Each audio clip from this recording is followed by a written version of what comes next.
विचारों का उपयोग हमें कैसे करना है।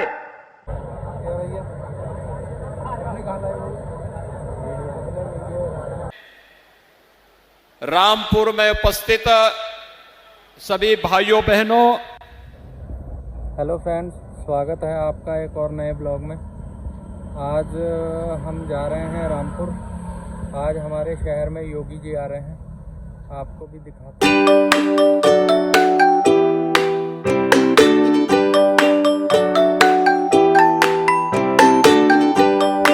हम रैली स्थल पर तो पहुंच गए हैं यार। अब भीड़ तो बहुत है यहाँ पे, अभी आपको दिखाते हैं। क्यों भैया, भीड़ है नहीं?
सौभाग्य की बात है कि यशस्वी माननीय मुख्यमंत्री जी हम सभी के साथ हैं। स्वागत सरकार की इसी कड़ी को आगे बढ़ाते।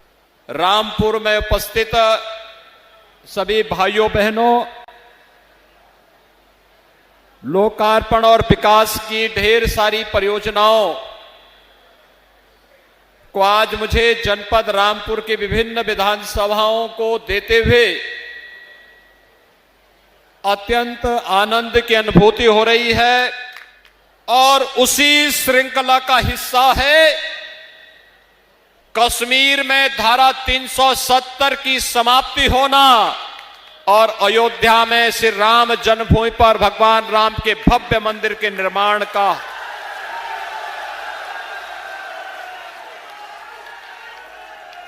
हमारे पर्व और त्योहार भाइयों बहनों इसी विरासत के हिस्से हैं, लेकिन कुछ लोगों को यह अच्छा नहीं लगता है।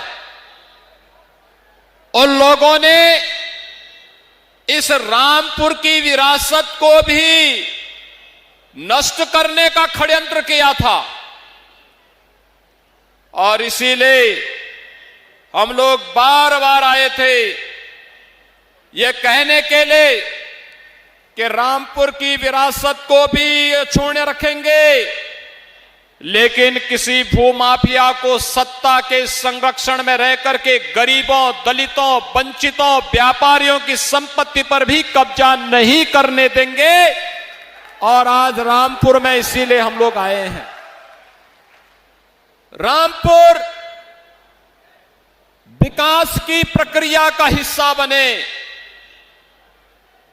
बिना भेदभाव के बड़े प्रोजेक्ट हो, गरीब कल्याणकारी योजनाएं हो या फिर कानून व्यवस्था की बेहतर स्थिति को बनाए रखने के लिए लगातार केंद्र और प्रदेश सरकार ने इस दिशा में प्रयास किया है। अगर मैं केवल आपके रामपुर जनपद की बात करूं तो पिछले 4.5 वर्ष के दौरान 3000 करोड़ रुपए की परियोजनाओं का स्वीकृति राज्य सरकार ने अकेले रामपुर जनपद के लिए किया है। भाइयों बहनों, जिनमें बिलासपुर विधानसभा में लगभग 1700 करोड़ रुपए की कार्यों को आगे बढ़ाया गया है। जिसमें से 236 कार्य अब तक पूर्ण हो चुके हैं। विकास के कार्य में कोई भेदभाव नहीं, लेकिन तुष्टीकरण के नाम पर सुरक्षा के साथ भी कोई खिलवाड़ नहीं। यही सरकार की नीति रही है और उसी नीति के तहत आज एक बार फिर से विकास की इन परियोजनाओं को देते हुए मुझे हार्दिक प्रसन्नता की अनुभूति हो रही है।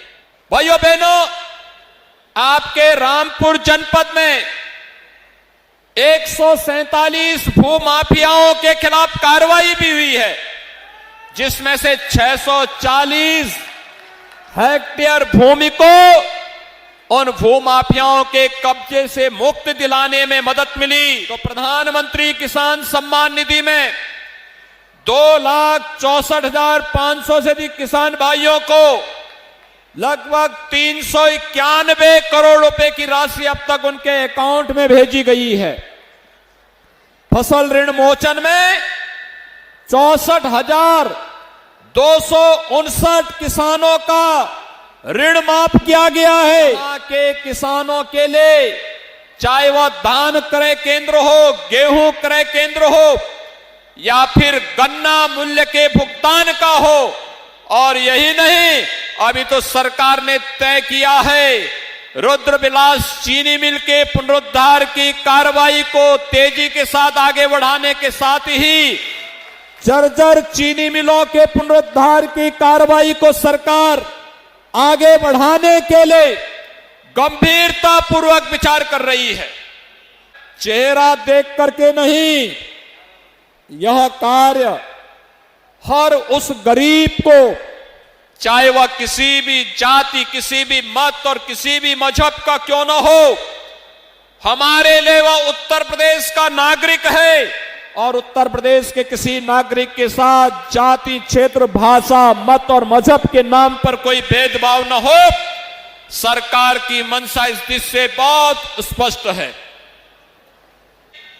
लेकिन अगर किसी ने पर्व और त्योहारों में व्यवधान पैदा करने का प्रयास किया, अगर किसी ने प्रदेश के अंदर शांति और सौहार्द को बिगाड़ने का प्रयास किया, तो सख्ती के साथ निपटने और पेशेवर माफिया और अपराधियों के अवैध कमाई पर शासन का बुलडोजर हमेशा तैयार रहता है।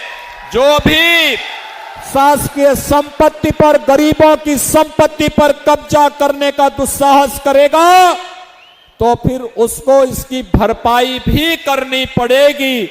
और भाइयों बहनों, यही कहने के लिए आज हम सब आए हैं।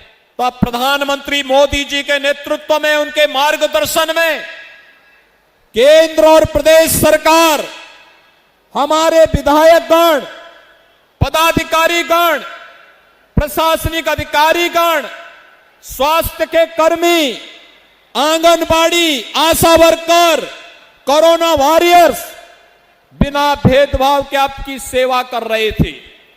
जीवन भी बचाना था, जीविका को भी बचाना था, और उसी का परिणाम है कि भाइयों बहनों, कोरोना प्रबंधन उत्तर प्रदेश का सबसे अच्छा, पूरे देश और पूरी दुनिया के अंदर सबसे अच्छा।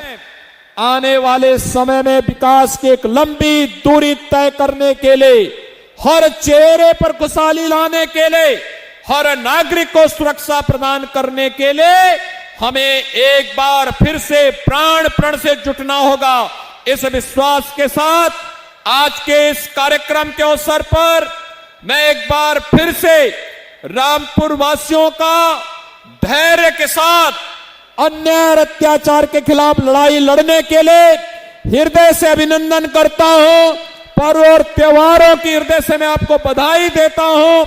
ढेर सारी परियोजनाओं के लिए भी आप सबको मेरी बधाई और शुभकामनाएं देते हुए आप सबको मैं एक बार फिर से आश्वस्त करता हूं, सरकार विकास की प्रक्रिया के साथ आपको जोड़ने के लिए प्रतिबद्ध है और आप भी मिलकर के विकास की इन प्रक्रियाओं को आगे बढ़ाने में अपना योगदान दे। यही कहते हुए मैं अपनी वाणी को यहीं पर देता हूं विराम। जय जय श्री राम। जय जय।